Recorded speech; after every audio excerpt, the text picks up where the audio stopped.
Olá, tudo bem com você? Seja muito bem-vindo a mais um capítulo do Mundo Corporativo aqui na CBN, que hoje recebe o presidente do Instituto de Marketing Industrial, José Carlos Teixeira Moreira, também fundador e presidente da Escola de Marketing Industrial.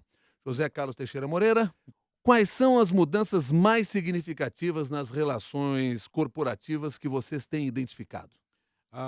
Para mim, a mudança mais marcante é a construção de relações de significado e não mais relações só de troca, dado que as relações de significado são mais vivas, são mais humanas, no sentido de todos os interesses humanos, né? E leva em conta a prosperidade do outro.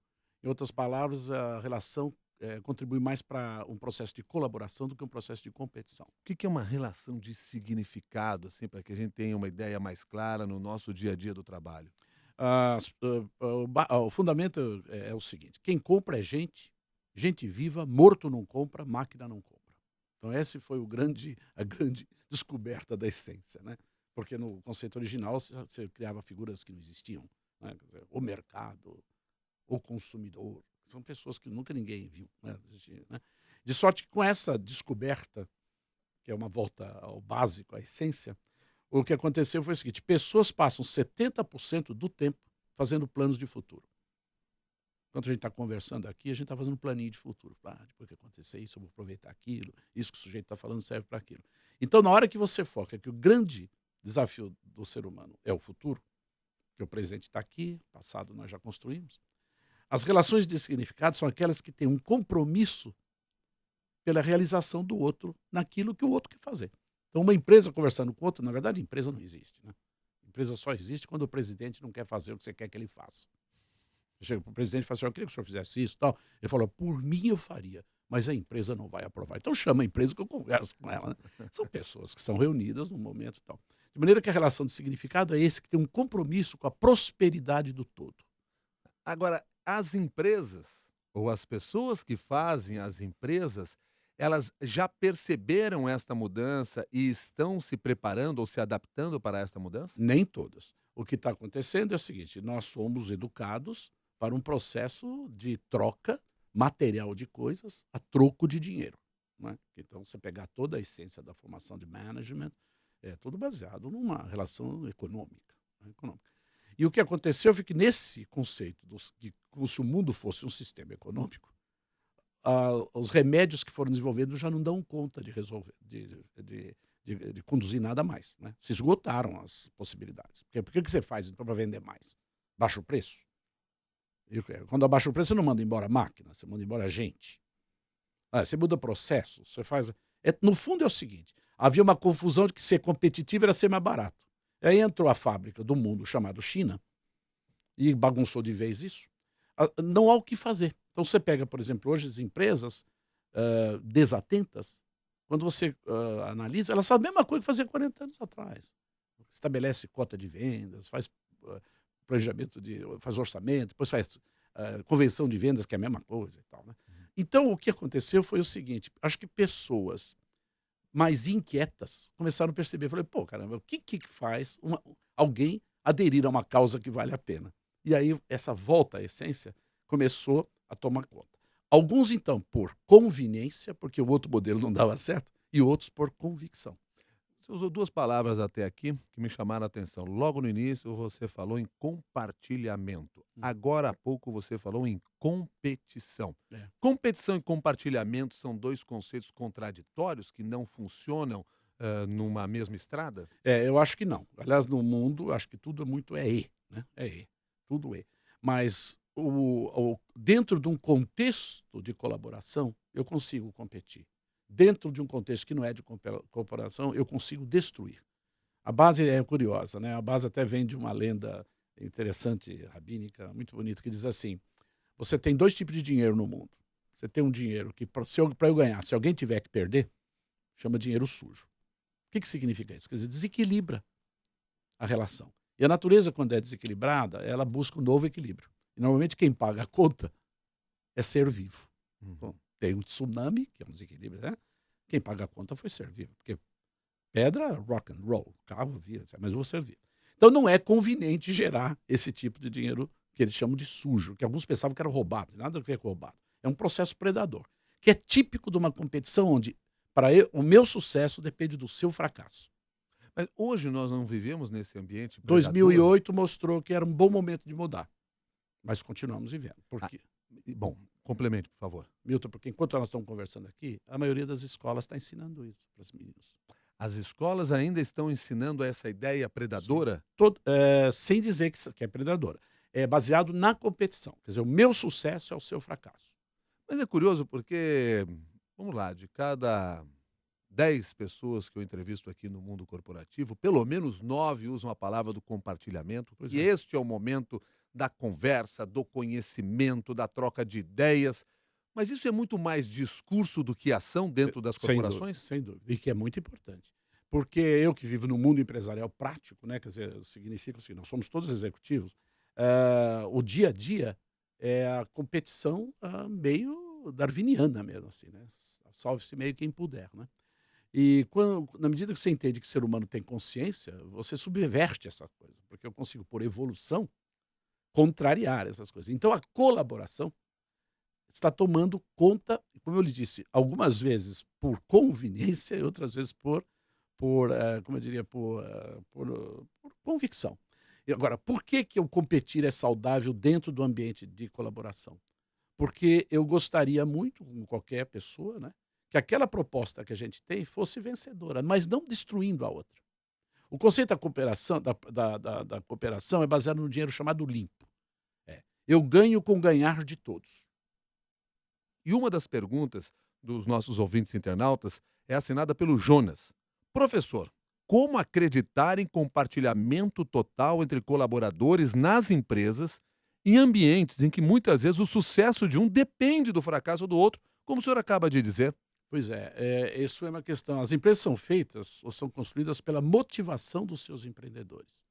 Então, há empreendedores cuja motivação é a competição mesmo predadora.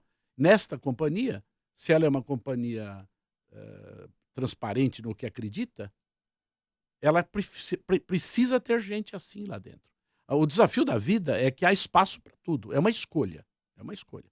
Eu conheço um executivo, aliás, muito querido, que disse o seguinte: olha, que eu acredito que a riqueza se constrói dando uma mão no outro, dando a mão para o outro, sem ser nada piegas. Nesta empresa que eu estou, isso não faz sentido. Então ela não me merece por isso. Então eu vou embora dela. Entendeu? Eu acho que é uma escolha. Eu conheço várias que funcionam como o Jonas está dizendo. O que é o compartilhamento do conhecimento? O compartilhamento do conhecimento é o seguinte: dos ativos humanos que valem, lembrando que o foco é o ser humano.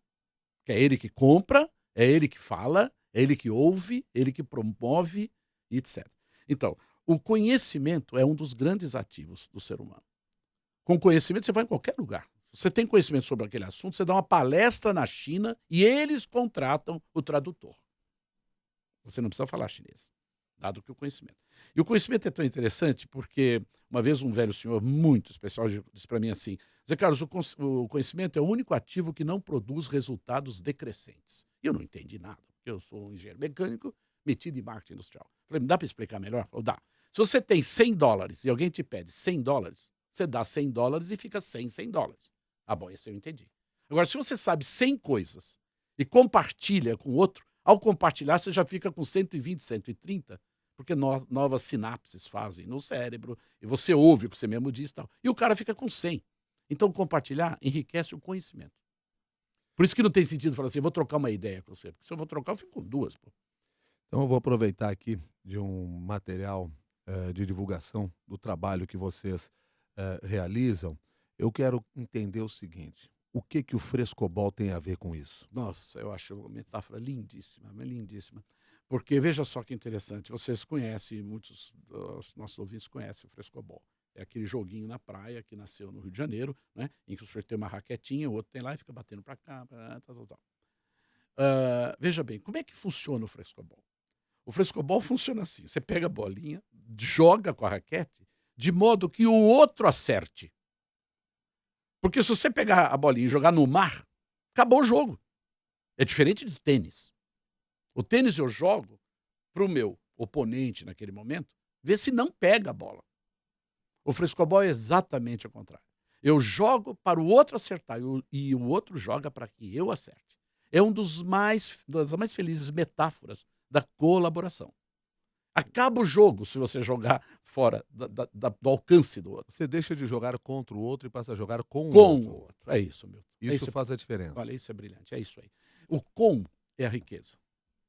Mas se ganha dinheiro trabalhando com o outro, afinal, aquela competição que tanto rendia até pouco tempo atrás, sempre foi assim. Como é que vai se ganhar dinheiro compartilhando conhecimento, não tendo segredos? Na verdade, se constroem esses segredos compartilhados, né? E nem é segredo. O ponto inicial era o seguinte: se achava que o segredo era a alma do negócio. E a vida foi mostrando que as companhias vencedoras partem do contrário. A alma é o segredo do negócio. Isso o Gurdjieff foi o primeiro que falou, depois o César Souza andou comentando, e uma série de amigos aí, Jean Bartoli. Então veja só que interessante. Dado que a tecnologia é disponível para quem quiser comprar, hoje você monta o que quiser. A diferença entre uma coisa e outra são justamente os intangíveis de difícil cópia. Então, chame de alma, coração, o que for, a diferença é o casting, a diferença é o elenco, a diferença é o que está ali. Então você veja, por exemplo, 2 restaurantes podem comprar o atum, o salmão no mesmo lugar, o melhor que tem. Por que um é diferente do outro? Né? Então, no fundo, tem uma alma no processo, né? E tem uma série de outras coisas que contextualizam. É essa busca incessante das companhias na cooperação. A cooperação é enriquecedora demais. Companhias que primam por esta ação são as que mais ganham. E, curiosamente, havia pessoas que diziam o seguinte: não, Zé Carlos, mas isso aí leva muito tempo. Não leva, o ser humano é muito imediato nessas coisas. Porque num contexto de cooperação você se entrega. E outra coisa que é interessante é o seguinte: nenhum cliente é fiel a produto nenhum.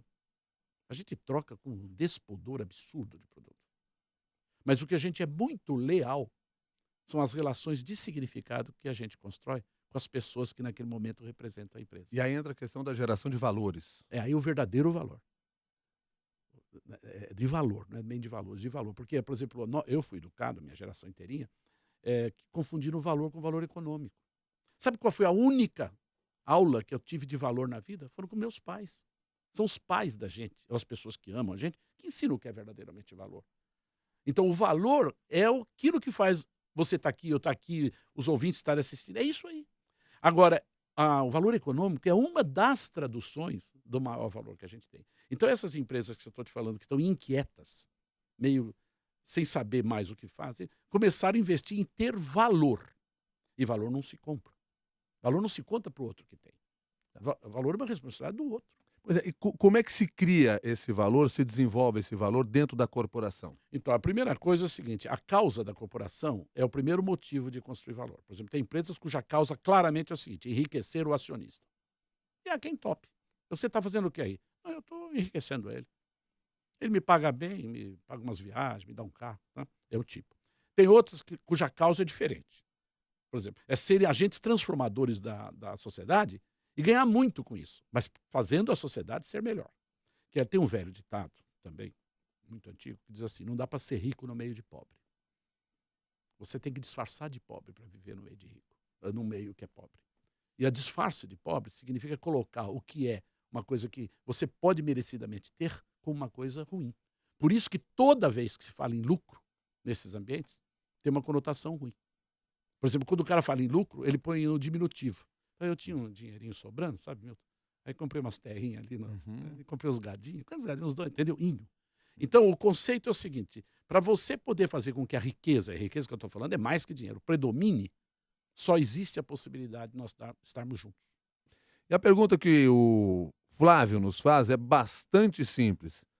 José Carlos, o que é marketing industrial? Oh, que maravilha. Minha mãe fez essa pergunta. Eu tive uma dificuldade tão grande de explicar para ela. Porque as mães da gente perguntam às vezes, né? Meu filho, o que é que você faz? Afinal de contas, o que é isso que você tanto fala aí no almoço de domingo? É muito interessante. Então, na verdade, é a construção de relações significativas que gerem a prosperidade para quem trabalha junto. Então, uma empresa vende para outra, que vende para outra, vende para outra. Dentro da construção de geração de riqueza, que é o que interessa. Mas a mãe não entende assim. Aí eu tive que explicar de um outro jeito. São ações inteligentes que fazem clientes menos sensíveis a preço. São ações inteligentes que fazem clientes menos sensíveis a preço. E aí nós retomamos o início da nossa conversa, quando durante muito tempo o preço é que fazia a competição e depois as empresas tiveram que mudar. Por aí que se vê a necessidade do investimento em marketing industrial para que se faça essa mudança de Sem foco. dúvida. Mas dentro desse frame, dentro dessa moldura de companhias que a sociedade aplaude. Quais são companhias que a sociedade aplaude? Aquelas que a sociedade percebe claramente, em todos os stakeholders, clientes, fornecedores e tal, que com ela a sociedade é melhor. Agora, esse mundo exige novos líderes, então. Ou líderes mais atentos. Eu conheço vários da minha geração que não foram formados, nós fomos formados para predação. Eu fui executivo de várias multinacionais, a gente foi formado sem saber, porque não faz isso por mal. Né? Eu acho que o exercício e o sofrimento foram fazendo. Agora, para minha enorme surpresa, eu estou há 25 anos na Getúlio Vargas de São Paulo, fazendo o encerramento do programa de marketing lá, no PEC. Os jovens estão absolutamente aderindo a isso, porque eles mesmos têm na família a história do sofrimento dos próprios pais executivos, etc., que sofreram a vida inteira com esse processo. Né? De maneira que eu acho que nós estamos no limiar de uma mudança de gradual deve ser radical em pouco tempo. Né? Em que, assim, companhias que se nutrem do sucesso dos seus clientes, dos seus colaboradores e do aplauso da sociedade. Né? E isso aí está sendo meio avassalador. Eu tenho tido uma experiência brilhante agora, para mim, muito marcante, com milhares de micro, pequenas e médias empresas, que curiosamente foi uma surpresa, né? Porque eles sempre infantilizaram essas companhias. Você precisa ver como elas estão muito focadas nisso e muito inovadoras até. O Anderson pergunta, nosso ouvinte internauta, o que as empresas precisam fazer dentro dos conceitos de marketing industrial para encantar o cliente. Então, primeiro, Anderson, a gente não gosta muito do conceito de encantar, sabe? A gente acha que isso é um recurso antigo. Aliás, recomendo que assista de novo o filme Mowgli. Porque quando a serpente encantou o Mowgli, ele entra num estado de imbecilidade.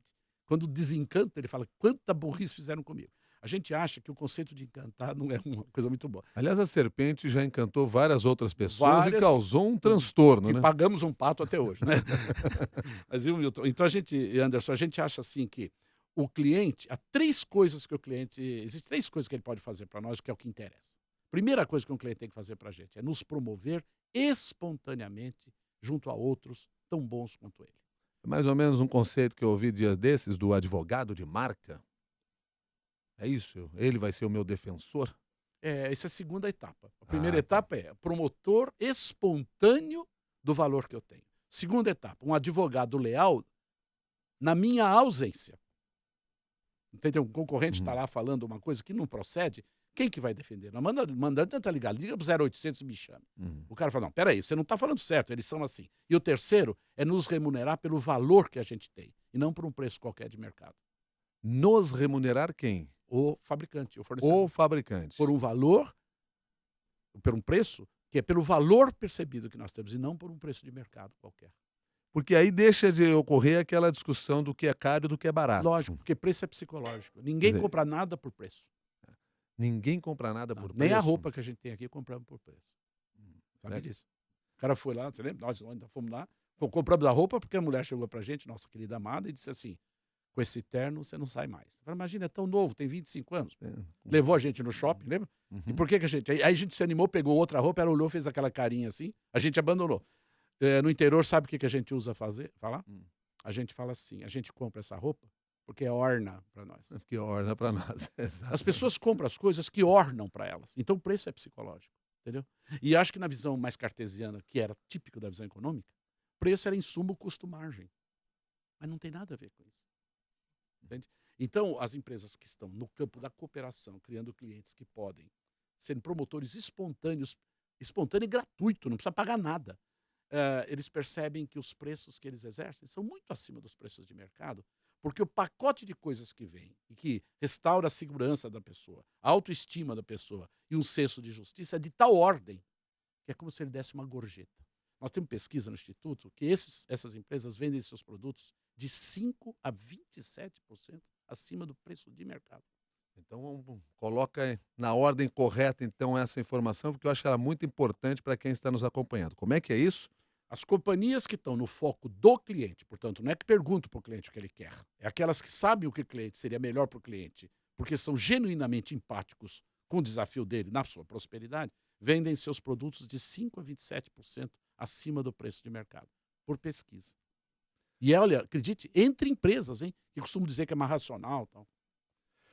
Pergunta do Carlos Alberto, nosso ouvinte internauta. O senhor falou há pouco das pequenas empresas. Como o pequeno empresário pode aplicar seus conceitos sem grandes conhecimentos e recursos? Como é possível ter noção disso tudo? Pois é, primeiro ele pode aplicar, porque isso não depende de dinheiro, depende do como se vê a vida. Aliás, um dia desse, um pequeno empresário estava preocupado com isso, falou assim: "Cara, sabe o que que é? Eu não tenho capital". Falei: "Você mora onde?" Falei: "Em São Paulo". "Pô, São Paulo é capital, pô", né. Quer dizer, não é isso. Uma das grandes coisas que o empresário tem, que é o maior ativo, é o know-how de escassez, o pequeno empresário. Know-how de escassez. Ele sabe lidar com o não ter, que é o ponto para a inovação, o ponto para a criação. O dinheiro, nesse momento, ele é predador, ele é mutilador do processo de criação, entendeu? Então, as grandes companhias primeiro começaram pequenininhas, né? Mas se você pegar as grandes inovações, as desconcertantes soluções, nasceram de pequenas e médias empresas que tinham carência de recursos. Então, sabe o que eles desenvolvem? Uma metodologia para criar recursos. Então, o pequeno tem esse privilégio. E acredite se quiser, Milton, as grandes empresas preferem comprar dos pequenos. E aí, pegando ainda aqui essa proposta apresentada pelo nosso ouvinte internauta, o Carlos Alberto, porque o que me parece que é o foco da questão aqui é o conhecimento. Esse conhecimento, ele está à disposição. Total. Não necessariamente você precisa gastar dinheiro para tê-lo. Primeiro, não precisa, e segundo, esse grupo de pessoas foi aprendendo como na vida, que como, de uma certa forma, a academia foi se despregando da realidade prática, e o Brasil sofre muito com isso, não, muito com isso, ele aprende entre eles. Eles têm fóruns informais interessantíssimos, sabe? Porque o Glasser já estudou, que é muito interessante, que lendo você aprende 10%, mas discutindo, ensinando, você aprende 95%. Então eu tenho detectado vários grupos que se reúnem de uma maneira nem sempre tão disciplinada, mas enriquecedor, muito enriquecedor na troca de conhecimentos. E existe um conceito chamado saberes práticos. Saberes É práticos. esse que vale. Saberes práticos. Que você só consegue no chamado aprender fazendo. Nós usamos agora há pouco aqui uma metáfora que foi bem interessante quando nós falamos do frescobol. Foi mesmo. Agora tem uma outra que para mim é mais maravilhosa ainda, que é do burburinho provocado pelos estorninhos, pelos pássaros Lindíssimo. Aliás, tem um estorninhos. filme no YouTube Que é um belíssimo. mistério, até hoje, como eles são capazes de fazer aquele movimento em altíssima velocidade e todos juntos, de forma coordenada, chegam a um resultado Maravilhoso, espetacular. maravilhoso. Inclusive, quando, fui convidar as pessoas a participar aqui dessa entrevista, tanto no nosso fórum de discussões lá no LinkedIn, como também lá no blog, eu fiz questão de colocar a imagem, hã que as imagens estão disponíveis aí na internet para todos nós, desse movimento dos estorninhos, porque aquilo é um ensinamento por si só. Maravilhoso. Então, indo à questão que eu lhe apresento, que metáfora é essa dos pássaros estorninhos que pode nos ajudar a entender esse processo? Eu a vejo em três grandes figuras para mim, isso que me pega muito fundo nessa minha experiência. Primeira é o estar junto, com quem me faça melhor. Porque, como nós temos anjos e demônios, depende da pessoa que está comigo, faz emergir de mim o que eu tenho de melhor, o que eu tenho de pior. Então, o segundo é, o compartilhar da formação. A formação é a rede. Aqueles estorninhos fazem uma rede. Aquela metáfora boa para rede também, né? E que essa rede os protege. Você sabe que tem uma questão da visão do predador, que vê uma imensa figura que ele não consegue distinguir, porque ela é mutável, e ele foge. Então, aquilo lá como os peixinhos no fundo do mar, eles se defendem de um grande predador. Porque um grande predador olha aquilo e fala: isso aí deve ser um ET de pior, não é nem de Marte. E o terceiro que eu acho maravilhoso é o som.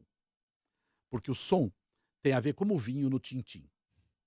O som é o seguinte: o som comove, o som atrai. A música sempre foi transversal em qualquer cultura, né? Quando se fala de golfinho, fala do som do golfinho, etc, né? Então, o que eu acho que essa metáfora é belíssima. E que o que impedia de estar junto era a competição, entendeu? Porque aquilo lá tem um processo intrínseco de cooperação. Por isso que o modelo de competição é um modelo, para mim, falido. E só para você ter uma ideia, o que tem um impacto danado, você veja, eu fui educado, com a grande maioria dos ouvintes provavelmente, de que ser competitivo era o ser mais barato. Sabe o que é ser o competitivo? É ser o preferido. É o preferido que é o competitivo. E o preferido sempre é mais caro do que o outro, entendeu? José Carlos Teixeira Moreira, uma pergunta enviada pela Kelly, baseada em uma informação que você passou agora há pouco, um dado de que as empresas chegam a cobrar de 5 a 27% um preço maior do que o verdadeiro preço de custo de determinado produto, em função de algumas características do trabalho que elas realizam, do valor que elas representam, por estarem focadas no que o consumidor precisa. Foi essa informação que você nos passou. E aí a Kelly está olhando essa questão aqui pelo outro lado. As empresas no Brasil conseguem perceber o quanto esfolam o consumidor? Em outros países é assim. O brasileiro gosta de pagar caro pelo que compra? Então, essa ela pegou ela pegou a sombra disso que eu falei, né? A grande maioria esfola, né? Porque a divisão econômica, a visão econômica predominante diz assim, olha, tem dinheiro aí, eu vou aproveitar e tirar enquanto dá tempo. É uma questão ética até. Eles acreditam nisso. Agora o que eu estou falando é outro. Se o que eu ofereço, que é o básico, é um produto físico, e o que vai junto é a possibilidade do outro ser melhor por uma série de outras razões, eu tenho inúmeros exemplos. Se você transformar essas ajudas num valor econômico relativo, o sujeito pagou 100 e recebeu 250, entendeu? Só que o 100 aí já é 27% em cima daqueles 80. Porque na visão econômica é o seguinte, olha como é que eles calculam o preço, e talvez ela vá curtir isso. Eles calculam o preço assim, essas empresas de visão puramente econômica. É assim, ó, insumo, custo total e margem. Aí tem um preço. Aí eles multiplicam o preço por um volume, chama de orçamento ou budget. Esse é o orçamento. Aí faz uma convenção de vendas e distribui por cota. E manda os vendedores sair vendendo. Aí o vendedor fala assim, mas esse preço ninguém compra. Eu falo assim, mas é assim, ó, quando você achar um cara que não gosta de nós, que acha que o nosso produto não vale nada, que a gente é igual a todo mundo, dá um desconto para ele. Pô. Uhum. Ele falou, mas ele vai baixar o preço. Eu falei, não, mas quando você achar um cliente que gosta de nós, que é muito amigo nosso, você aproveita e tuxa um pouco mais, entendeu? Então você pune o que gosta e facilita para o que não gosta. Tanto é que você já viu alguma promoção para cliente fiel? Não, Nenhuma. nenhuma. Você entendeu? Então ela tem toda a razão de dizer que a grande maioria age assim, porque atrás a motivação é o seguinte: nós estamos aqui para maximizar o lucro de quem investiu. Se dane o mundo, não me chamo Raimundo. Isso aí é visão econômica. Agora, a visão que você está nos passando é diferente, porque o que você está nos mostrando é que a empresa cobra, pode cobrar um valor a mais pelo que ela está oferecendo, não apenas pelo produto em si, que ela está Ah, oferecendo para o seu cliente. é. Não é necessariamente que essa empresa está explorando quem gosta da Pelo marca contrário, ou quem gosta do produto. o cliente faz por valor percebido. Tem um caso dramático, que eu acho que é lindíssimo, e que, aliás, agora em Londres tentei visitar, mas o seu Vasos Michaels fundou lá na Inglaterra um restaurante que nós já mandamos todos os nossos amigos lá há muito tempo, chama Just Around the Corner. Sabe como é que é o restaurante? É a coisa mais linda do mundo grego, pequenininho. Vem um cardápio, você pede o que você quer, coisa mais linda, depois vem a nota sem nada escrito. Você que enche o preço. E ele Você diz quanto vale aquele produto. nós entrevistamos o Vasos Michaels. Ele disse o seguinte: falei, mas que o senhor é louco? O senhor começou a babar com quantos anos na vida, né? É muito isso, né? Ele disse assim: não, sabe o que é? Nós gostamos muito de cozinhar, eles são muito clientes nossos, e eles davam polpudas gorjetas. Eu falei, pô, se ele dá polpuda gorjeta, pô, ele tá gostando. Aí nós resolvemos fazer o seguinte: quer saber o negócio? Não põe preço nenhum, pô. E que preço eles pagam o seu vaso? Puxa, muito mais do que eu poria se eu fosse pôr no cardápio. E foi muito interessante no final. Eu falei assim, mas não vem um cara, quem aqui, pede tudo, etc, e não paga nada? Eu falei, não vem, viu, César? Porque aqui só vem cliente. É porque, por exemplo, o senhor veio aqui por quê? Eu falei, porque eu fiquei sabendo, é assim. Eu falei, e senhor Marcos, o senhor ficou rico? Eu falei, não, a gente ganha bem, viu, a gente ganha bem. Eu falei, esse BMW que está parado aqui na porta é do senhor? Eu falei, não, esse é da minha esposa. O meu é aquele Jaguar que está ali. Entendeu? Então é assim. Há muitas vezes a gente vai em lugares que a gente se surpreende com uma nota abaixo do que podia. Como é que quando você vai num lugar e é bem tratado, você dá polpudas gorjetas. O valor percebido é a grande salvaguarda que o cliente faz do preço, entende? De modo que eu acho que se tem uma missão para uma companhia, é fazer com que o cliente seja membro da família, que faça parte, seja um co-maker, um co-fazedor. Para fechar nossa conversa aqui, José Carlos Teixeira Moreira, sugestão, recomendação, uma mensagem para quem está nos acompanhando nesse mundo corporativo. Eu acho que é dizer o seguinte: a gente está diante de uma das maiores oportunidades para resgatar o que é humano, o que é digno no mundo agora. E o grande empurrão foi a falência a partir de 2008. José Carlos Teixeira Moreira, muito obrigado pela gentileza. Até uma nova oportunidade. Muito obrigado, Milton. Tive muito orgulho de estar aqui. Muito obrigado. José Carlos Teixeira Moreira é presidente do Instituto de Marketing Industrial, fundador e também presidente da Escola de Marketing Industrial. A você que participou desse mundo corporativo pela internet, nosso muito obrigado também por ter colaborado conosco nesta conversa. Lembrando sempre que você também pode levar essa discussão para as redes sociais. Se você quiser, vai lá no LinkedIn, procura o nosso grupo Mundo Corporativo da CBN, se inscreva, participe, dê a sua opinião, leve outras pessoas a discutir esses temas que estão aqui. E aí, certamente, a gente vai fazer o tal conhecimento compartilhado que a gente sempre defende por aqui. Combinado? Até a próxima!